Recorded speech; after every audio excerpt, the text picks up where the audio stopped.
Welcome to Epic Conquerors. Your host, Dr. Judy Bauer and Chad Smanjack. You are epic. Everything is possible in Christ. The battle is real. The victory is assured.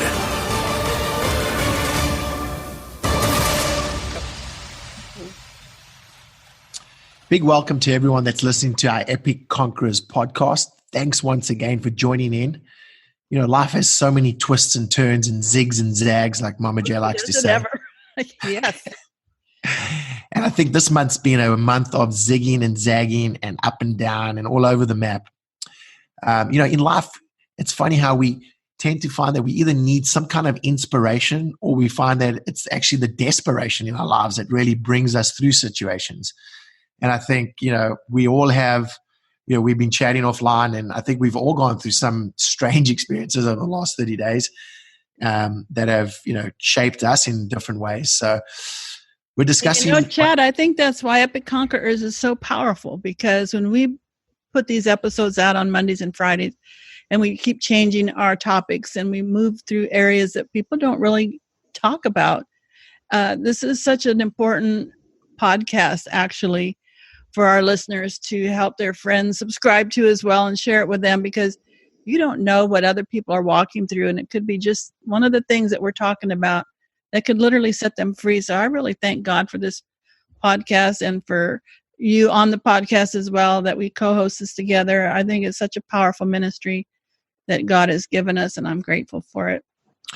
And that is the truth, Mama J. I mean, like I was talking to you earlier, it's really getting to the point of writing this blog and just knowing that this conversation for the podcast is really what was a healing journey for me, because I was going through something that I was angry and I didn't want to get it done, but it was through that process and the talking and just getting it done that you get to heal through it and come out the other side. So, discussing turning defeat into a win once again in this series. And like we said previously, it seems like there's almost this thing around these topics, because as we put them out there, and I'm sure Lee's probably going to, elaborate on that, it feels like we, as people that are going through writing these blogs, have to go through these experiences. So we have to be careful what the next one is, because we all need to On the other hand, we welcome them, because we're going from victory to victory, from faith to faith, and strength to strength, and glory to glory. So that's a good thing.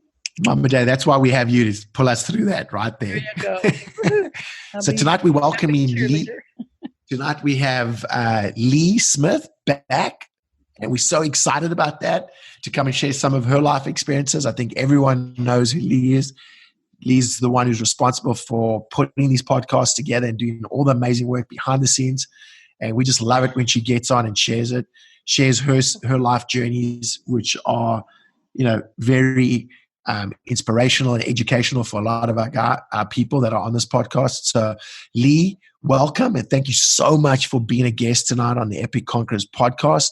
And, we'd love for you to share a little bit. I mean, most of our people know exactly who you are, but the Epic Conquerors community is growing so fast that we have so many new people. So if you could just, let them know who Lee Smith is. Thank you so much for welcoming me back, Chad and Mama J. It's always so much fun to be on the podcast with you guys. Getting to hear everyone's stories is so inspirational. And I think in times like this where we get to share, you just kind of like to culminate everyone's stories together and just pull out nuggets from everybody. So it's really such a blessing. Again, it's great to be with our new listeners, and we welcome them as well. I live in Cape Town in South Africa. I'm married. I have 3 awesome kiddos. And I just love being part of what's happening here. So, Well, Lee's a big part of what's happening here. So that's, we couldn't do it without her. But Lee, we're going to dive right in tonight. I mean, like Mama J says, let's kick this thing off and let's get started. Lee, in your blog, you wrote the following, which really grabbed me. And it said, you wrote there where you said, I must confess that over the last few weeks, I feel like I've been in the boxing ring of life and knocked down hard with the overwhelming feeling of defeat. I've experienced it spiritually, mentally, and physically. And when I read that, I was like, were you in my life for the last 30 days? Because I felt the exact same way. So, I mean, if you don't mind sharing, Lee, why do you feel like you've been in the boxing ring for the last, over the last period of time? And what are you doing now that's to change that and to overcome this defeat and turn it into a victory? Yeah, well, that's a big question, right? Yeah, it is. It's huge.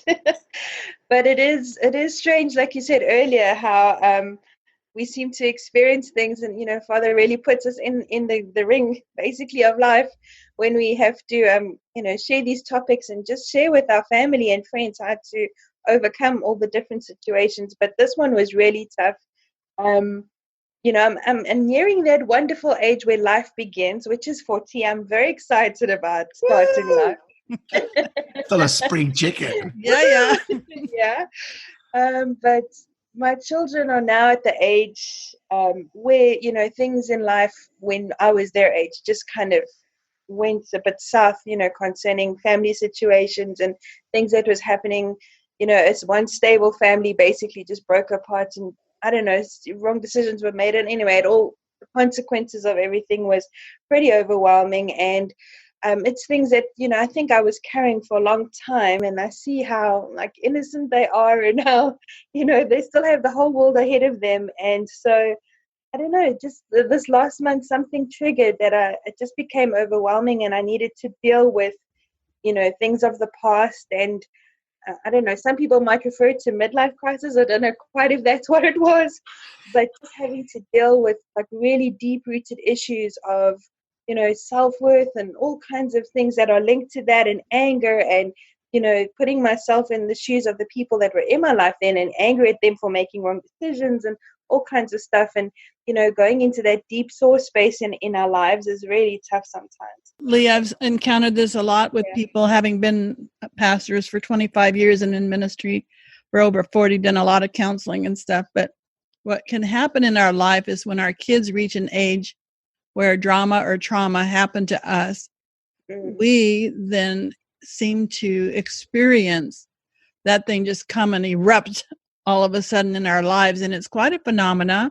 And most times we don't even know that that's a thing, to be able to recognize that maybe this is where all of these feelings of anger and frustration and sadness and sorrow and depression are coming from.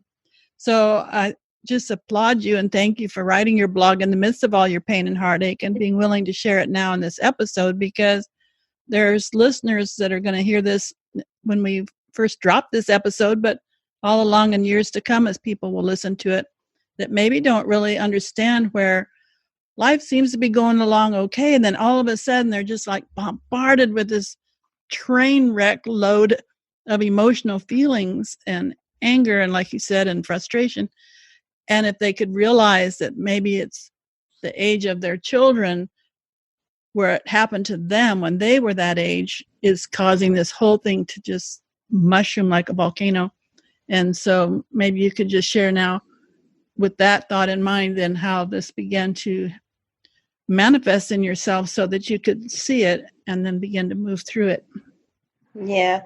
So if I can just share the practical experience, and then maybe just share on the journey since this whole exciting experience began. Yes. But what it resulted in was a lot of, obviously, heartache and pain, and having to almost deal with that last root of it. I don't know, that's what I'm hoping it is. It was the last root, but it manifested in every way in life. And I think that was the struggle for me. Like when you're going through a challenge, usually, you rely on your spirit man to stand up and help you through, or, you have your physical strength to help you through. But this time it was, spiritually, I felt so down and defeated. And then it started affecting me mentally, because all those thoughts of how I felt during that time, and words that I'd spoken over myself and believed, now all it's playing in my mind. So much so that even physically, I just got really, really ill. Like, I could hardly touch my skin. I was getting sores. I was getting fevers, like just crazy things, how it was just manifesting through my entire being. So that was really, really, really tough. And it is true when we're dealing with these emotional roots, how they can manifest in physical symptoms. And that's why it's kind of like a warning bell to look deeper and see where some of these things lie, because they do affect us outwardly in physical ways. What do you think, Chad? I mean, I agree 100%. I think that once a lot of the physical illnesses and things that we experience really result from that internal like anger and frustration and things that we go through. And it's funny because I was having that same experience where, it started with when I had that problem with my arm and just, losing the usage of it, like I was used to. It started making me angry and started making me question things. And it's kind of like it started making me sick. And I was just having such a hard time getting over that. And the enemy knows that because he knows how important for me health is and going to the gym. And when suddenly I would go to the gym and I couldn't pick up the dumbbell with my arm, it really, really started to play with my mind in a big way. And I started questioning. I was angry at God. And I was like, what's going on here? And why is this happening? All the whys and the whys and the whys. And I wasn't getting any answers, which was making me even more angry. God is so good at that pregnant pause, where he just doesn't say anything. And we have to sit into our feelings there and let it kind of come forward. What do you think, Lee? Yes, absolutely. And that's, I think in these deep, hard struggle times, he kind of does just pause for a moment. But I must say, I did read a quote, which was quite interesting. They said that, usually during a test, the teacher keeps quiet. He doesn't speak. So I'm like, okay, all right, I get it. And it's so funny how it just gets you because like people would even, you'd get funny things, whatever, and it would make me even more angry. I'd be like, I don't think that's funny. Yeah, so it's just that spiral. And I think for me, the problem is that I'm that kind of person that reverts inwardly. And obviously that's part of my, the Lord's working on me in a big way, and that trying to make me more, reaching out. I'm not the kind of guy that likes to just jump out and share it. And like Ray was saying, he goes into the corner and starts crying. I start jumping around and screaming and just getting angry and, shouting and stuff like that. When I don't get any answers, it makes me more angry. So, this is like true confessional here today. And then I started, and the funny thing was, Mom, I knew that there was a deadline to write this blog, and Mama J put it, I remember seeing the message, I'm still waiting for Chad and Lee's blog. And I was like, I was even more angry when I saw that. But then I was like, well, I have to do it. And I started writing, and honestly, through the whole doing of the blog, it was really a healing thing, and it helped me get through the whole process. And that's an aspect of journaling, right? And journaling really is a powerful tool that is helpful when we are walking through these emotional passages of our life that are definitely. The blog was very tough to write, as Chad mentioned, because it was really, it is like being in the boxing ring and then being shot that defeat blow, and you're down and you're out for the count and you're like, wow, I need to get up. But Jesus help me to get up, But at the same time, it was actually my husband that was speaking to me, and he was sharing about the woman with the issue of blood. We know that parable really well, where Jesus, where she came and reached his hem and was healed instantly. And I thought that, it was lingering in my mind, and I thought, now why?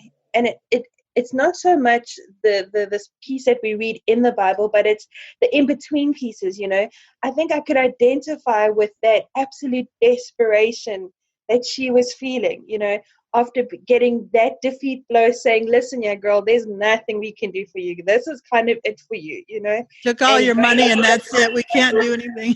It's like, done by her family and her community, and it affected her on every level. You know what I'm saying? So just to identify with that experience, already I was like, wow. And then out of that absolute desperation, Jesus walks in into town, and she's watching how he's healing, people, not just physically, but on every level, just releasing them and setting them free, forgiving their sins, all these kind of things.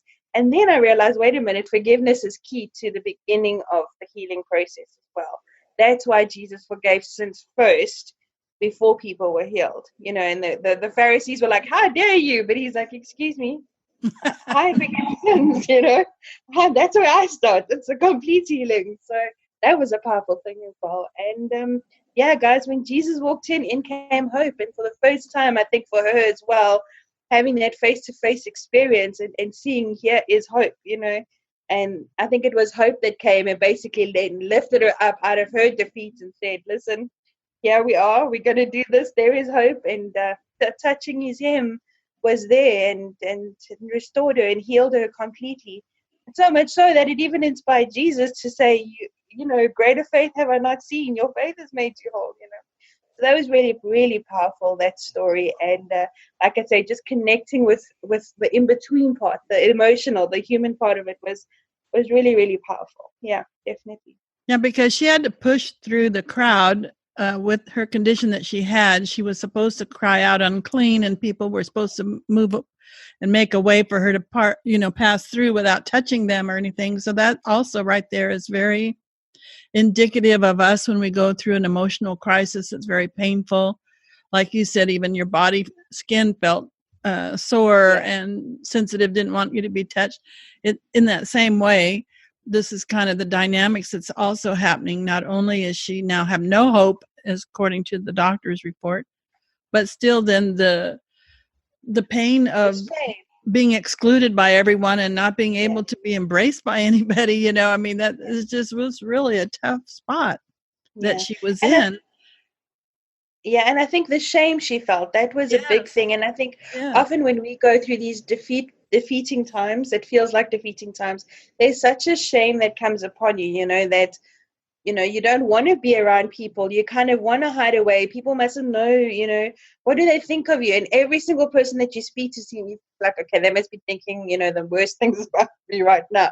But really, it's something that we struggle with. It's shame. It's crazy how that comes with all of these things that, gets rooted up usually through these kind of experiences. So, yeah. Well, especially I think, too, when we talked about it and we realized the fact of how at the ages of your children, if you put yourself back there to when all these life traumas were happening to you at those ages, the message that you gave yourself was one of shame for you, that somehow you were a part of making this happen when in reality you had nothing to do with it. But that was the message that you then accepted and embraced as a belief. And out of that error of belief, all of these other things have also taken root. So that's a real powerful thing. If you could talk about that for a moment. Yeah, that's very true. The story that we tell ourselves during that time, that it's your fault.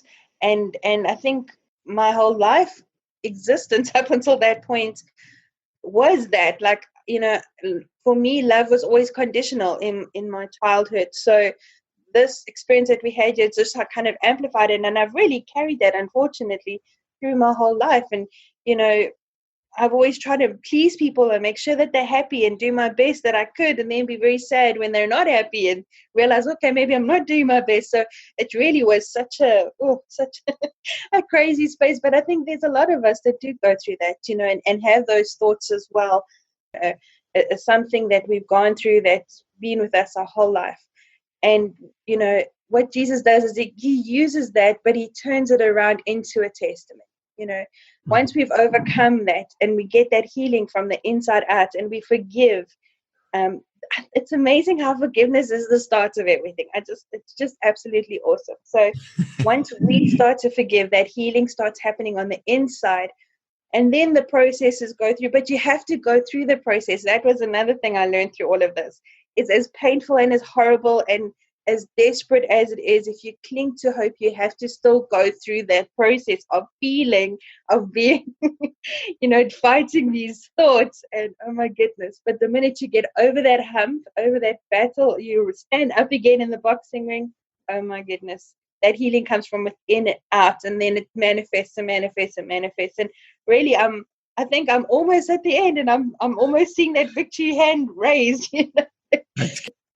Your countenance is lifted, and like even though that skin touching ailment, like that's already gone. And I just, oh, thank you, Jesus.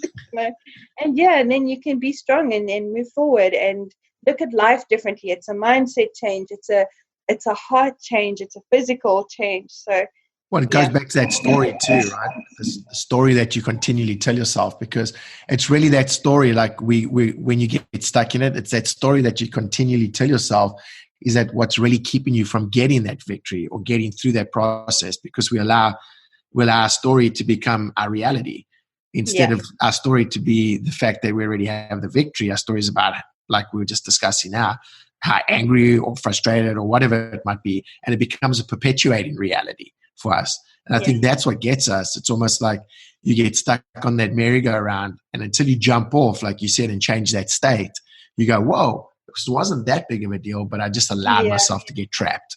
Yeah. So, I found it interestingly when you wrote in your blog that you're believing that this down for the count experience will lead you to a radical life-changing victory. I thought that was amazing.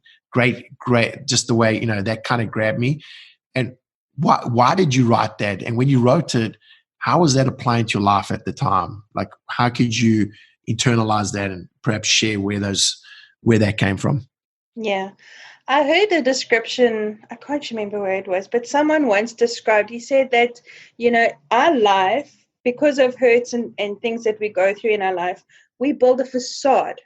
But it's like those Hollywood constructions, when they build this amazing palace, but on the back, it's just like wooden stumps that's holding it up, And that seems to be what we want everyone to see. This is who we are. But behind that is like a little tin hut or a broken down shed or something like that. And that's our true self. And we're so scared to let the world see that. We rather want them to see this amazing, magnificent palace, And so I believe that in this process, it's almost like Jesus bulldozed that facade, and he just knocked it down and said, this is fake news right here. Fake news, yep. But it's almost like he did. He bulldozed that down, and he came to where I'm at this broken down shed, basically, and just said, "Hey, girl, what's up? Let's do this together. Let's fix this place up." Something that you did during that time, which I thought was so powerful, and I'm so proud of you for doing it. When you were actually in your time of the most freaking out part of the stage, you actually went out with each of your kids separately to have a little special time with them, and you shared with them what was going on with you. And I think that was some of the most powerful thing that you could have done, so that the kids don't then, watching you going through difficult thing, internalize it at their age like you did with the drama that was happening to you, to make them feel like something is wrong with me. That's why mom's acting this out. You actually did what those around you should have done when you were that age, and explained it to you what was happening, and that it wasn't your fault. This is something that you're working through. And share maybe a little bit about that, because I'm sure there's people listening that it would be so healthy for them to let their kids know and understand, when we're in our freak out times, that we're people too, and we go through stuff, but this is what's happening. But it's not because of anything you've done wrong, but this is just how I'm going through it, because that also then teaches them to be open and vulnerable and to share their hurts and pains, which is what we as parents want them to be able to do, is come to us with that. So the whole thing, I thought, I was just so proud of you for that. Could you talk about those experiences a little bit? Yeah. And that was very healing as well.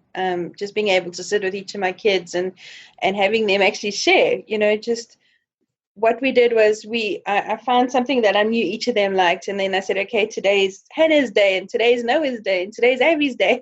And we just went out and just did something fun. And then, had something to drink or a bite to eat. And during that time, then I had our heart-to-heart conversations.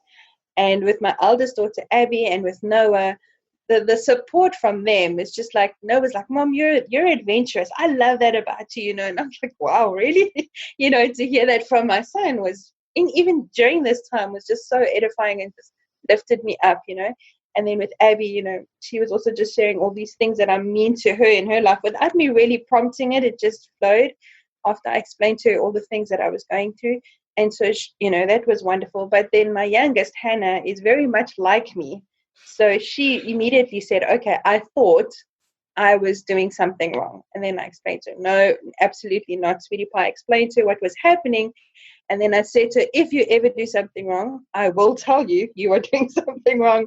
But if I do not tell you, please know it's not you. So even in that space now, our relationship has blossomed into something more special, because she understands now that if I don't tell her, it's not her fault, that kind of thing. So that was really powerful as well. And it's been very healing and part of this healing journey, between them and myself. And then obviously I spent time with my husband as well. And he's been really like a rock through all of this. So it's been very healing for our family. And just to have their support during this time has allowed, I think, this process to get to its finality, I feel, so that going forward, I'm really me, who I'm supposed to be my whole life, and I'm going to have fun, experiencing this person and getting to know this person. And yeah, it's very exciting. So that's why I say when that hope arises and you find him, oh my goodness, cling to it. It's amazing. So if you could take that experience that you've just been through and you could put it into, if you could encapsulate it into like 3 things or 3 steps or 3 habits that you would take or adopt or use to improve your life when you get into the state of defeat, what would you share with our epic community as those steps that you believe are the triggers for you to be able to get past this, or at least change your state or redirect your attention, or just start progressing towards a solution and turning this defeat into victory? Yeah. Well, like I said, definitely cling to hope is the first thing, because you have to know that you're going to get to the other side. If you don't have that to cling to, then it's really difficult to go through it. But then the second thing, as nice as it's not that great, but you have to go through the process. Because if we want to bypass this process, then it's going to come again in our future. You know what I'm saying? And it's be like walking around the mountain and keeps repeating itself. So just go through that process, like just go through it, and again, just cling to hope. So number 1, hope. Number 2, go through the process. Number 3, cling to hope. Is that good? Well, because you can't, if you don't cling to hope, right, you can't get through the process. There we go. And he's there on the other side to raise your hand. So there we go. There you go. Awesome. But I just think it's so powerful for our listeners as well, for those that do have children or other important people in your life, even friends. Sometimes we just need to be able to share our heart openly of what we are going through, because then that helps us make allowance for one another, to give room and space for them to go through what they're going through and not take it personally, because we can also then misread what's happening and then take it upon ourselves that we've done something or we've crossed some kind of line that we didn't know about. And it can set up a whole dynamic that can just cause things to escalate when it was so unnecessary. If we could have just said, look, I'm really going through this right now, and I feel like this is triggering because of XYZ. And then we can all go, okay, I can understand that. Because obviously we all go through those times and seasons in our life. But I think what you did there was so powerful. And for our listeners, I would just love to encourage them to be so epic in that, to be willing to share with others that are close to you what is happening, so that they can support you in that and at least give you the room and space to walk through it without it jeopardizing any relationship situations. Yeah, and I think that was also really powerful, if I may say, Mom, in this experience, was having you there and being my sounding board as well, and seeing that there was like an issue and going, okay, really, what's happening? And just letting me speak and cry and sob my heart out. That was so powerful as well, just having that space, my prayer is that all our epic listeners have a Mama J in their life, that they'll be able to just be real and raw with, because that then teaches you who you really are. It's like for the first time face to face, you see yourself just by having someone be there and go, I love you, I support you, let's go for it. So it's just wonderful, and I want to say thank you for that, Mom. Thank you for just being there for us. It's so powerful. Well, everyone in our epic community has Mama J. They all that's true. And I have all of you, so we're good. we're in good shape, and that's part right. of that's We're part not of the benefit. alone. That's the whole thing. That's why Yeah. we're all part of this community, to come That's together, right. to fight together, and to overcome together. That's right. That's powerful. Well, Chad, what do you think should be our epic weapon to spotlight in this particular episode? I bet I know what you're going to choose. You don't know what I'm going to choose. Oh, you're going to choose hope, I bet. See? Since Lee kind of really amplified that so much. Because how can you get through the process if you don't have hope? That's it. Ooh, that's so good. That's going to be a classic Lee line. Yeah. You can't get through the process unless you cling to hope. Would you agree then, Lee, that that's the weapon we should spotlight? Yes, absolutely. Hope, hope, hope. And how do we spell hope? H-O-P-E, in case anybody We wants to definitely know. do it that way, yep. That's right. And the joy of the Lord is our strength. And when we start coming through these things and we can begin to laugh and those kind of lighthearted moments come, then we really know we're crossing to the other side. And that's such a blessing to have that victory. We have our Epic Conqueror Power affirmation every episode as well. And we've chosen for this series of turning defeat into a win to say, I am an overcomer, because that's the hope we have to cling to, right? Is that I am an overcomer. I am coming up over this stuff. Somehow or another, God's going to bring me through. So we do our little drum roll, and then on the count of 3, we all say it together. I am an overcomer. And we ask our listeners to say it with us, because it's that profession of our faith that we want to speak that out.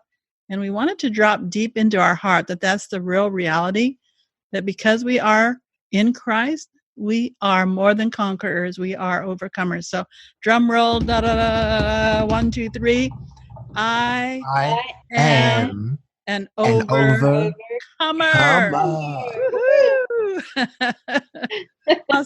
Awesome.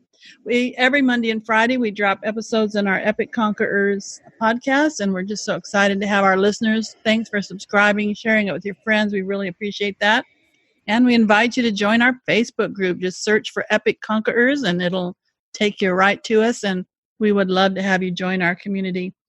What would be some of your closing aha moments, Chad, from this episode with Lee? I think the closing aha moment for me is what Lee was talking about. Regardless of what it is, you have to go through the process. And as much as we dislike that and don't even want, I didn't even want to tell you that.